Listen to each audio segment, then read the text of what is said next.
السلام عليكم ورحمة الله وبركاته. كنتمنى تكونوا في أحسن الأحوال وفي صحة جيدة وانتم ما كتشوفوا هذا الفيديو هذا. اليوم إن شاء الله غنشارك معكم هذا الكيك هذا البسيط بالكراميل وكريم شونتيي اللي كيجي أكثر من رائع لا في الشكل ديالو ولا في المذاق. نتمنى تتبعوا معايا الفيديو حتى الاخير باش تكتشفوا معايا المقادير وطريقه التحضير. بالنسبه للناس الا كنتوا اول مره كتشوفوا هذا الفيديو ما تنساوش ديروا اشتراك في القناه فضلا وليس امرا وتفعلوا الجرس باش دائما توصلوا بجديد فيديوهاتي. وإلا عجبكم الفيديو ما تنساوش تشاركوه في مواقع التواصل الاجتماعي باش تعم الفائده على الجميع. ومرحبا بتعاليقكم وارائكم وما تنساوش واحد اللايك باش دائما نعطيو كل ما هو جديد. خليكم مع المقادير وطريقه التحضير.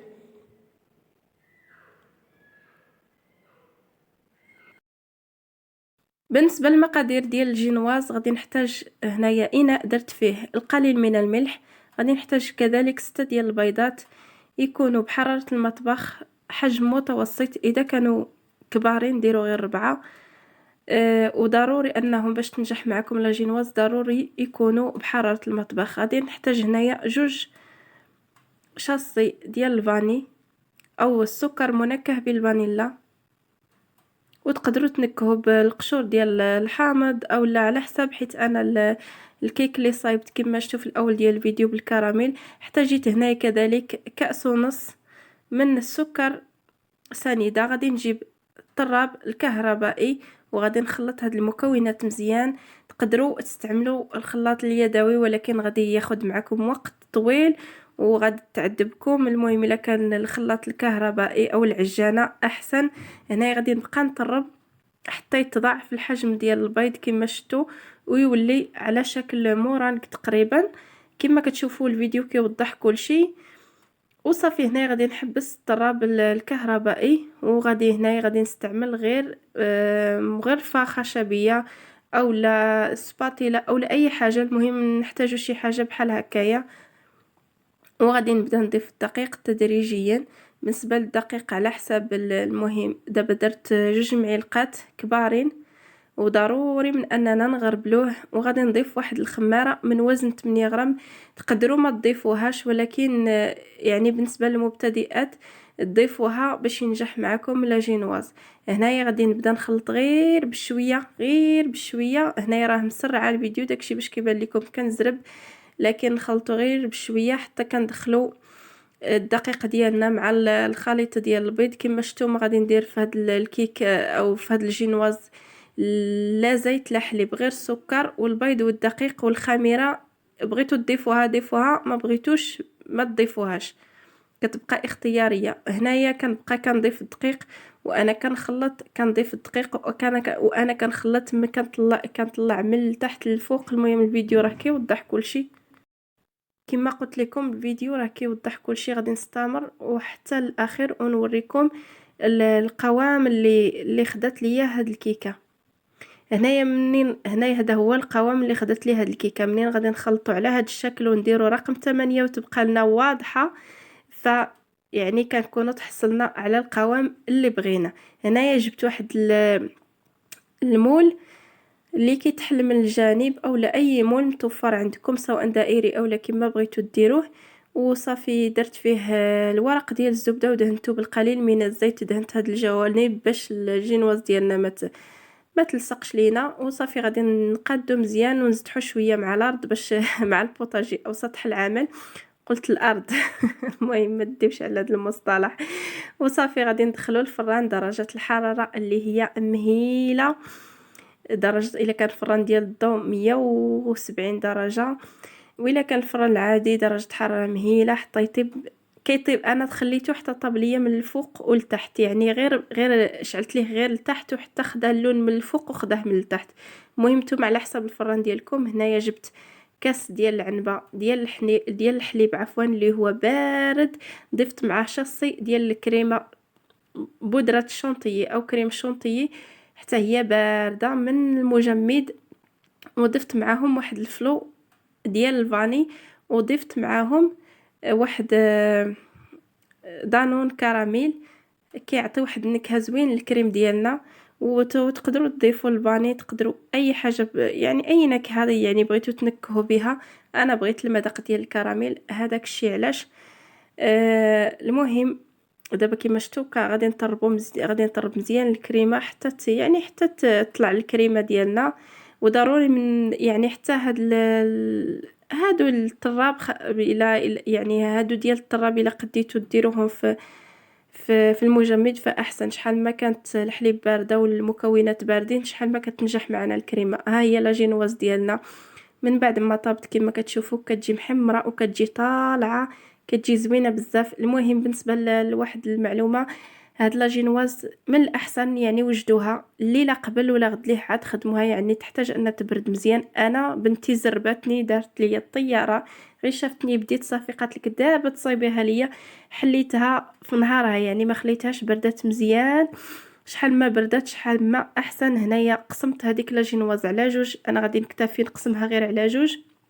وجبت هنايا الحليب والفاني باش غادي نسقي عفوا هذا الكيك او لا جينواز. انا كيعجبني الحليب مع الفاني، كيعطيه واحد المذاق زوين بزاف.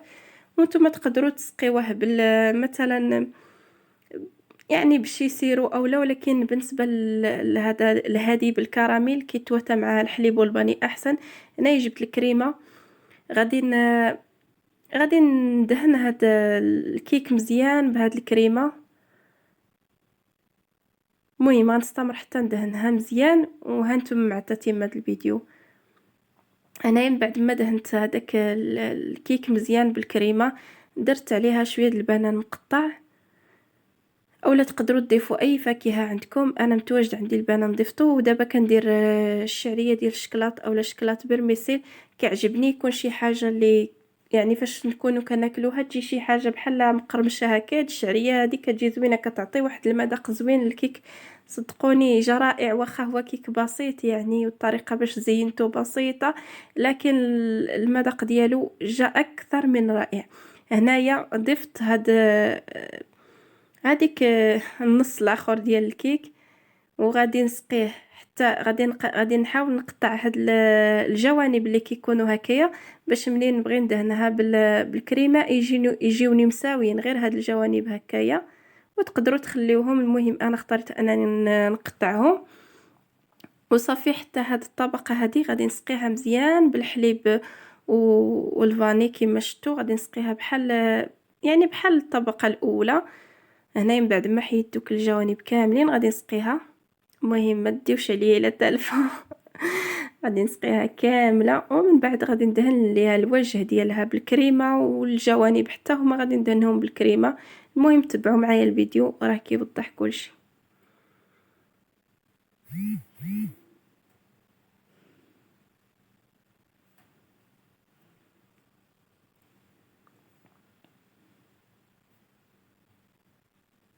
انايا صافي دهنت ليها هاد الوجه باش ما يجيش الفيديو طويل. دهنت ليها هاد الوجه، حاولت ندير واحد الطبقه رقيقه ديال الكريمه، ما بغيتش نكتر الكريمه من الفوق من الوجه ديال الكيك. درت غير واحد الطبقه ديال الكريمه اللي هي يعني غير رقيقه، نحاول انني نسويها مزيان.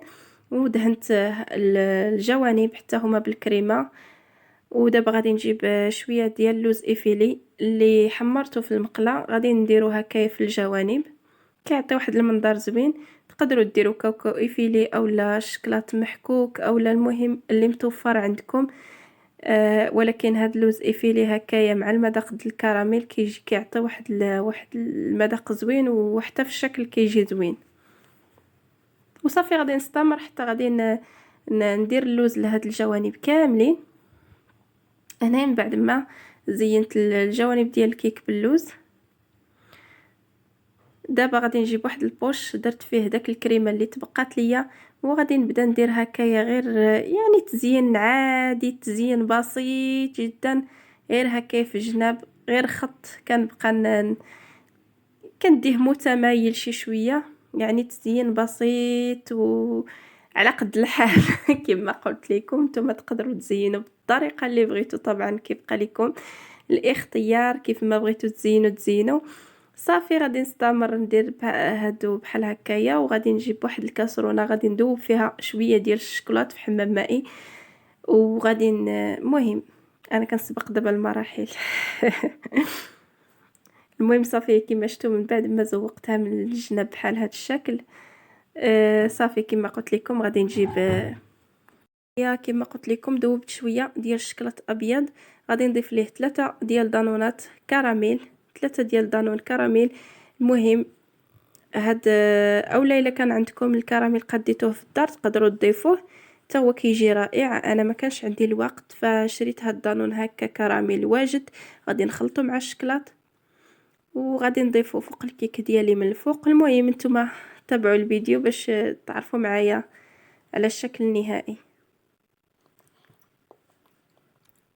بنتي راها حدايا هي اللي مبرزطاني ما مخليانيش نركز في الهضره.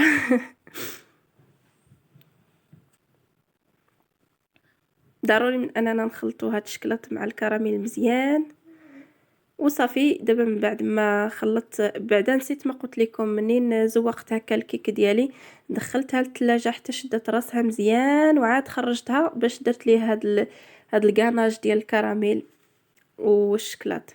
ضروري من اننا ندخلوها للثلاجه حتى تشد راسها مزيان. هنا من بعد ما درت ليها داك يعني تمايل ليا شي شويه الكراميل في الجنب ماشي مشكل، درت ليها اللوز ايفيلي بحال هكا. دابا غنقطع معكم باش تشوفوا الشكل ديالها.